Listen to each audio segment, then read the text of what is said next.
So Royal Enfield has had a long association with military motorcycles and with the military in general. So we, as a brand, started manufacturing component parts for ammunitions and for rifles as far back as the 1800s. I think, like everybody, we've always seen those photos online with the soldier carrying the flea. I was very excited by the prospect of taking the ideas that we had from the flea and put them onto a classic 500. During World War II, Royal Enfield produced a number of different motorcycles for the War Department. It's such an important part of the brand and our heritage and where we come from. The uniqueness of the flea is the story we wanted to tell. Lots of manufacturers made dispatch bikes, but the Flying Flea was very much the only one that was used as a proper motorcycle by airborne troops during D-Day at Arnhem. It's never easy getting colour right. A lot of the time it's open to different people's interpretation of what they're expecting to see, but I think we ended up with a really good match.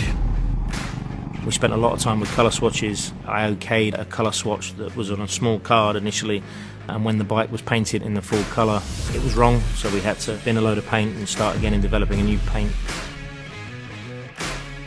So one of the key things was the ability to be able to have unique stencils, serial numbers.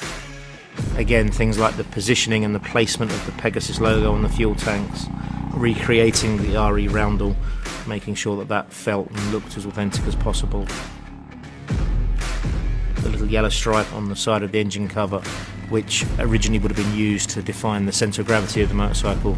Obviously today that doesn't mean anything, but we like that attention to detail and making sure that was right.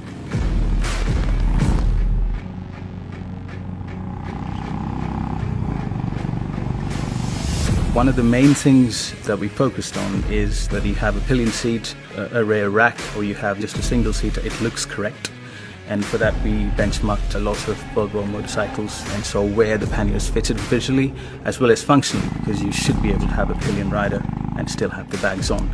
That's something that World War II riders wouldn't be too concerned with, but obviously we wanted to have that authenticity while still being fully usable in today's world.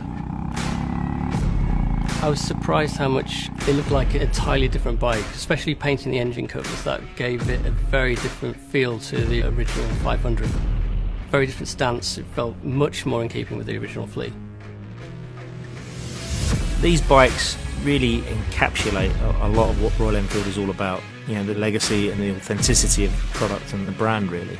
We talk about Royal Enfield a lot, made like a gun, and you know, this is all at the heart of that. When everything came together, the thing that jumped out the most was the fact that it looked exactly the way we wanted it to be.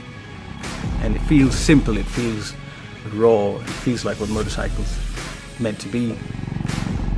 I think what makes these bikes special is the story behind them. It's the awareness that they will give people and the authenticity that has led to them being as they are. I mean, they're a great motorcycle, but it's the ability that they give us to tell the story.